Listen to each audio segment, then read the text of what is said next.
My fellow Americans, tonight I want to speak with you about our nation's unprecedented response to the coronavirus outbreak that started in China and is now spreading throughout the world. Today, the World Health Organization officially announced that this is a global pandemic. We have been in frequent contact with our allies, and we are marshaling the full power of the federal government and the private sector to protect the American people. This is the most aggressive and comprehensive effort to confront a foreign virus in modern history. I am confident that by counting and continuing to take these tough measures, we will significantly reduce the threat to our citizens, and we will ultimately and expeditiously defeat this virus.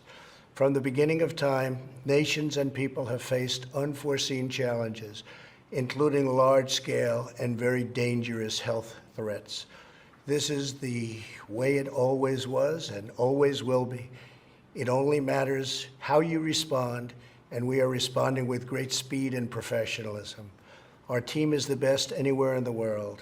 At the very start of the outbreak, we instituted sweeping travel restrictions on China and put in place the first federally mandated quarantine in over 50 years.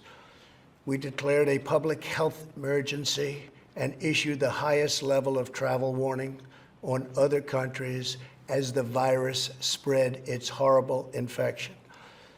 And taking early, intense action, we have seen dramatically fewer cases of the virus in the United States than are now present in Europe.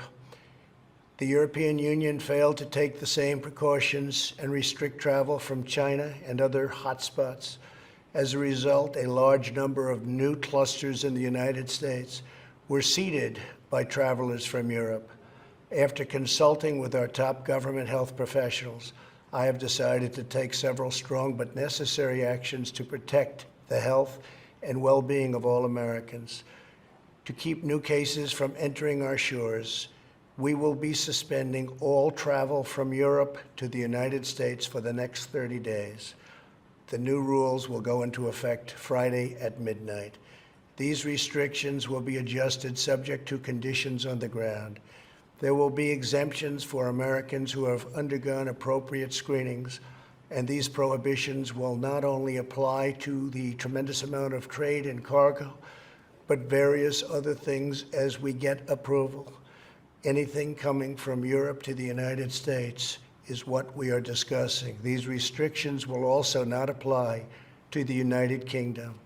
At the same time, we are monitoring the situation in China and South Korea, and as their situation improves, we will reevaluate the restrictions and warnings that are currently in place for a possible early opening. Earlier this week, I met with the leaders of health insurance industry who have agreed to waive all co-payments for coronavirus treatments, extend insurance coverage to these treatments, and to prevent surprise medical billing. We are cutting massive amounts of red tape to make antiviral therapies available in record time. These treatments will significantly reduce the impact and reach of the virus. Additionally, last week I signed into law an $8.3 billion funding bill to help CDC and other government agencies fight the virus and support vaccines, treatments, and distribution of medical supplies. Testing capabilities are expanding rapidly day by day. We are moving very quickly. The vast majority of Americans, the risk is very, very low. Young and healthy people can expect to recover fully and quickly if they should get the virus. The highest risk is for elderly population with underlying health conditions. The elderly population must be very, very careful. In particular, we are strongly advising that nursing homes for the elderly suspend all medically unnecessary visits. In general, older Americans should also avoid non-essential travel in crowded areas. My administration is coordinating directly with communities with largest outbreaks, and we have issued guidance on school closures, social distancing, and reducing large gatherings. Smart action today will prevent the spread of the virus tomorrow. Every community faces different risks, and it is critical for you to follow the guidelines of your local officials who are working closely with our federal health experts, and they are the best. For all Americans, it is essential that everyone take extra precautions and practice good hygiene. Each of us has a role to play in defeating this virus. Wash your hands, clean often used surfaces, cover your face and mouth if you sneeze or cough, and most of all, if you are sick or not feeling well, stay home. To ensure that working Americans impacted by the virus can stay home without fear of financial hardship, I will soon be taking emergency action, which is unprecedented, to provide financial relief. This will be targeted for workers who are ill, quarantined, or caring for others due to coronavirus. I will be asking Congress to take legislative action to extend this relief. Because of the economic policies that we have put into place over the last 3 years, we have the greatest economy anywhere in the world by far.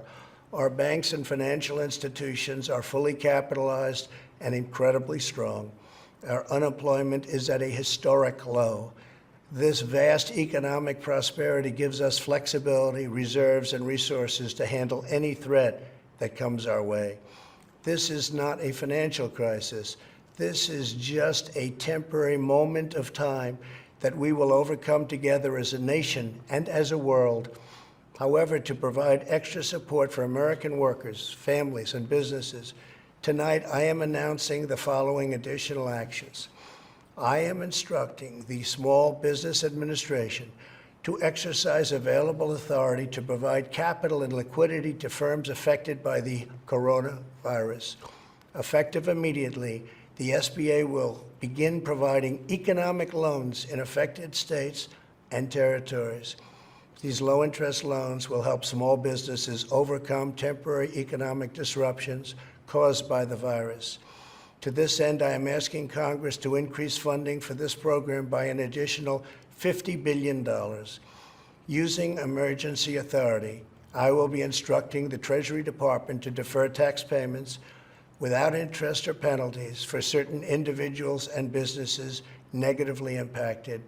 This action will provide more than $200 billion of additional liquidity to the economy. Finally, I am calling on Congress to provide Americans with immediate payroll tax relief. Hopefully, they will consider this very strongly. We are at a critical time in the fight against the virus. We made a life-saving move with early action on China. Now we must take the same action with Europe. We will not delay. I will never hesitate to take any necessary steps to protect the lives, health, and safety of the American people. I will always put the well-being of America first. If we are vigilant and we can reduce the chance of infection, which we will significantly impede the transmission of the virus. The virus will not have a chance against us. No nation is more prepared or more resilient than the United States. We have the best economy, the most advanced health care, and the most talented doctors, scientists, and researchers anywhere in the world. We are all in this together. We must put politics aside, stop the partisanship, and unify together as one nation and one family. As history has proven time and time again, Americans always rise to the challenge and overcome adversity. Our future remains brighter than anyone can imagine. Acting with compassion and love, we will heal the sick, care for those in need, help our fellow citizens, and emerge from this challenge stronger and more unified than ever before. God bless you, and God bless America. Thank you.